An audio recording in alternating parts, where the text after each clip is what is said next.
50 milliards de dollars américains d'investissement répartis sur les 3 prochaines années. Les cibles sont les domaines des infrastructures, les énergies renouvelables, les sciences, les mines, l'agriculture. Quelle est la part de la République démocratique du Congo?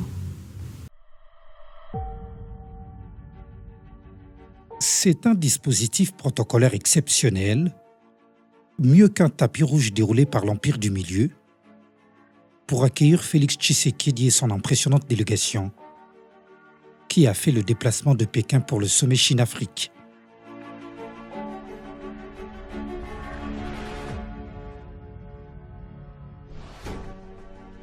Des ministres et des gouverneurs de province, voire aussi de chefs d'entreprises et établissements publics ont accompagné le chef de l'État dans un rendez-vous où le pays de Lumumba figure parmi les privilégiés. Et d'honneur pour le président de la République démocratique du Congo, tête à tête avec son homologue Xi Jinping, suivi de longues journées d'échanges entre les officiels congolais, les membres du gouvernement et les milieux des affaires chinois. Depuis notre première rencontre, j'ai eu l'honneur de découvrir en vous un leader visionnaire dont la perspective sur le développement et la gouvernance s'aligne parfaitement avec mes aspirations pour la République démocratique du Congo. Tour à tour, ministres, gouverneurs ou chefs d'entreprise congolais ont présenté les opportunités d'investissement dans une panoplie de domaines. La volonté réelle de nos deux chefs d'État de rapprocher davantage nos deux pays sous forme d'une coopération stratégique est vraiment en train de prendre son essor. J'ai senti qu'il y a eu un engouement des deux côtés, c'est-à-dire qu'il y a une forte communauté congolaise ainsi que chinoise. Et il y a une volonté réelle de pouvoir marcher ensemble. Aujourd'hui, avec l'exploitation des mines dans notre région, nous avons un déficit en termes de production agricole. Les partenaires chinois détiennent et peuvent détenir 100% des parts sociales. Parce que la sous-traitance, c'est une activité secondaire qui accompagne l'activité ou la réalisation d'une activité principale. Au bout du compte, la Chine dispose en faveur de 33 pays présents 50 milliards de dollars américains d'investissements repartis sur les 3 prochaines années. 中非关系正处于历史最好时期。面向未来，我提议将中国同所有非洲建交国的双边关系提升到战略关系层面。 Les infrastructures, les énergies renouvelables, les sciences, les mines et l'agriculture figurent parmi plusieurs domaines lorgnés par le pays de Mao Zedong. Dans ses efforts d'étendre sa toile d'araignée, la Chine veut ratisser large dans une géopolitique internationale qui la classe parmi les favoris, notamment pour son développement économique et sa puissance devenue plurielle. La RDC avec ses 2 345 000 km², la RDC au cœur de l'Afrique, eh bien, tout passe par là. S'il faut relier l'océan Atlantique à l'océan Indien, c'est par la RDC. L'Empire du Milieu, comme tous les pays du bloc occidental, aussi les communistes, rivalisent de gentillesse pour s'attirer la sympathie et l'amitié du tiers-monde, cercle dans lequel la Chine avait déjà dévancé les autres, en s'y classant parmi les maillons faibles au lendemain de la Deuxième Guerre mondiale. Dans le milieu chinois, la RDC est chouchoutée pour son potentiel de ressources naturelles, utiles au développement technologique durable, sur les minéraux stratégiques. Sur le plan des mines, nous avons encore beaucoup de réserves qui sont en train de chercher les investissements. Les mines sans l'énergie, nous n'avons pas de développement. Tout développement passe par l'énergie et c'est pourquoi je continue à faire l'appel. Et je sais que nous avons eu beaucoup d'oreilles qui ont écouté l'appel à l'investissement dans les mines, spécialement dans l'énergie. Plus loin, le pays de Félix Tshisekedi n'est pas seulement un débouché des matières les plus convoitées, mais aussi un gros marché de produits finis, grâce à son abondante population. Nous accompagner dans le système que nous sommes en train de mettre en place, de pouvoir prendre les déchets au niveau de ménages, de commerce, des entreprises et des industries, jusqu'à la valorisation, pour pouvoir produire justement le carburant, l'énergie, les engrais et les granulés. Pour faire cette économie circulaire, c'est aussi une opportunité d'affaires fatale. Le voyage du président de la République démocratique du Congo à Beijing est le deuxième du genre et le troisième pour un chef de l'État congolais après Mobutu en 1974. La coopération entre la RDC et la République populaire de Chine est devenue depuis novembre 2022 une histoire cinquantenaire. Les relations diplomatiques établies par les deux gouvernements ont été normalisées après la rencontre historique entre le président Mobutu et l'empereur Mao Zedong le 24 septembre 1974.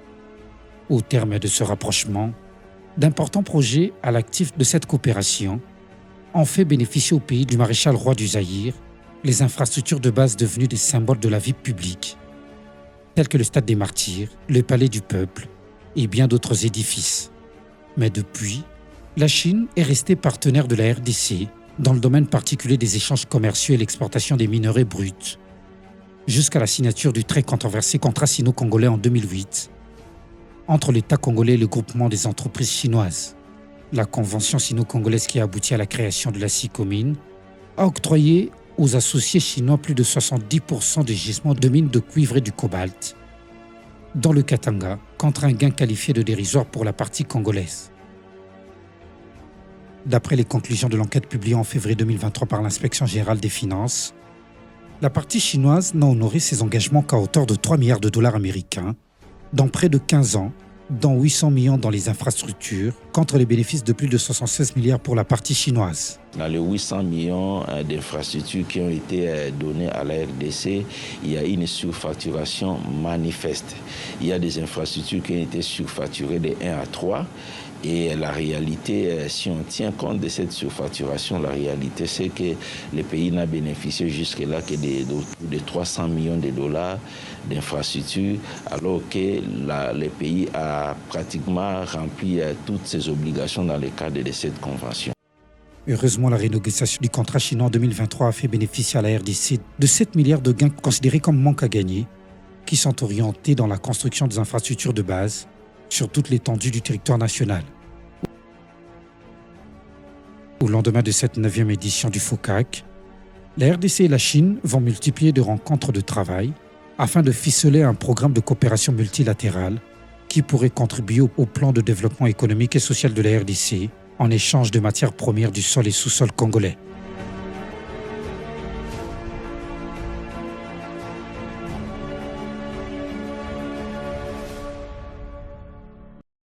Voilà, il s'agit d'une coopération stratégique qui se consolide. Comment est-ce que le commun des mortels palpe ça? Madame, au-delà de tous les discours, de tout ce qui apparaît. Comment la population palpe, nous n'avons qu'à le voir dans notre propre pays parce que la coopération entre la RDC et la Chine ne date pas d'hier, c'est une coopération qui date de longtemps. Ouais.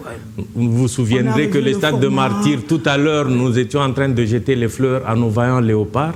Et le stade dans lequel ils ont joué, c'est un stade qui a été construit dans le cadre de la coopération RDC-Chine. Donc ça signifie qu'il y a déjà, tous les Congolais sont bénéficiaires. Ceux qui organisent des concerts, le sport, ainsi de suite, bénéficient de la coopération RDC-Chine.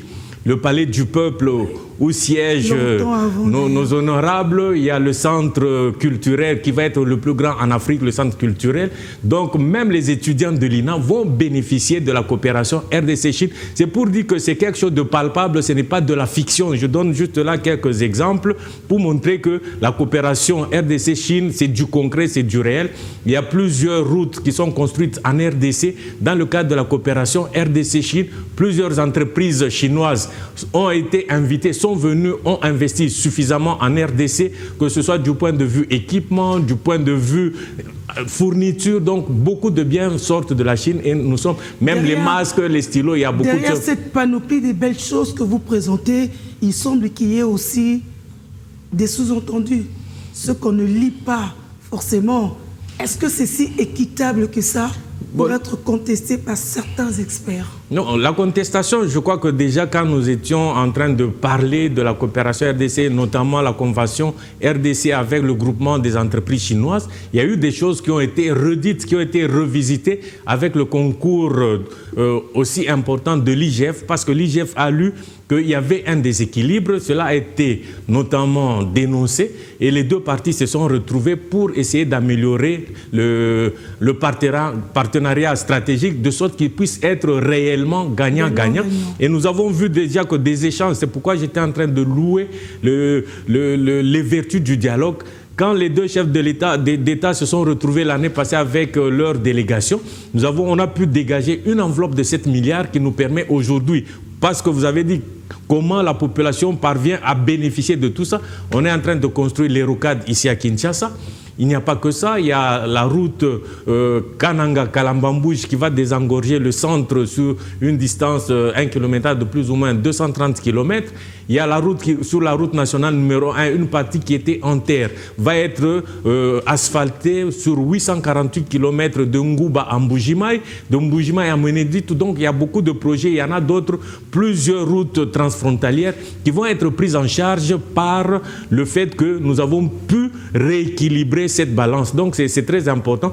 Et voilà pourquoi nous conseillons toujours à nos frères congolais, nous-mêmes, tous nous sommes concernés, quand nous négocions, mettons la patrie avant toute chose, avant nos intérêts personnels. Ah, ça c'est un conseil, parce qu'il s'agit des matières premières du sol et du sous-sol congolais qui s'en vont en échange justement de ces moyens. Mais si à la longue, les routes ne sont pas faites telles que prévues, parce que l'argent, les fonds prennent d'autres destinations, et vous savez, madame, le vice sera perdant, en gros. Le vice que nous avons à condamner dans notre pays, c'est d'abord la corruption. C'est aussi les intérêts personnels. Les gens travaillent beaucoup plus, et ça on le remarque dans le comportement de beaucoup de Congolais, ils travaillent beaucoup plus pour leurs propres intérêts. Mais nous devons mettre la nation avant toute chose, la patrie avant tout. Le drapeau congolais, c'est le seul que nous puissions défendre avant nos propres intérêts. Pourquoi je dis ça? Parce que si la RDC s'élève, elle va s'élever ensemble avec sa population. Mais si elle régresse, même si vous, par vos propres, disons, par le fruit de votre tricherie, vous arrivez à vous enrichir, vous allez vous rendre compte que votre richesse, finalement, va vous engloutir. Pourquoi? Vous avez beau avoir des belles maisons, des belles voitures, mais pour rouler sur quelle route? Voilà pourquoi je dis que nous devons privilégier toujours, et ça doit être ça notre leitmotiv, privilégier toujours les intérêts de la République démocratique du Congo, même dans le partenariat. Lorsque nous négocions, c'est vrai, il y a une partie de nos minerais et le président de la République nous a donné vraiment de l'eau dans la bouche en disant qu'il est temps maintenant que nous puissions renverser la tendance, qu'on puisse privilégier beaucoup plus le sol plutôt que le sous-sol. Donc maintenant, là, j'ai eu à suivre le gouverneur du Haut-Katanga. Lors de son intervention, il a parlé justement de l'agriculture. La RDC offre beaucoup d'opportunités pour l'agriculture, donc nous pouvons beaucoup plus investir, commencer à investir. Et puis quand on parle d'investisseurs, madame, je voudrais que tous ceux qui seront en train de nous suivre comprennent qu'un investisseur n'est pas nécessairement un étranger. Non. Vous et moi, madame, nous devons comprendre que nous sommes aussi des investisseurs nationaux, des investisseurs locaux. Il faut que nous puissions enseigner cela à nos propres enfants pour que nous ne puissions pas toujours avoir la tendance de tendre la main pour attendre le secours des autres, alors que Dieu nous a suffisamment bénis. On a toujours de la RDC que la RDC c'est un scandale géologique, mais transformons par des actions ce scandale afin que cela devienne une richesse scandaleuse pour nos populations. Et ça, c'est très important. Cela vaut aussi pour la passation de marché qui soit assez respectueux. Vous en êtes l'expert, n'est-ce pas? Oui, je suis expert en passation de marché et il y a des efforts qui sont en train d'être fournis. Déjà, vous savez que la première ordonnance qui régissait les marchés datait de 1969 et en 2010, on a mis en place de nouvelles structures, on a mis en place une nouvelle législation, un nouveau cadre par rapport juridique par rapport à la passation de marché. Et je crois que les efforts sont en train, afin que nous puissions nous mettre tous au standard de l'OCDE, et ça c'est très important.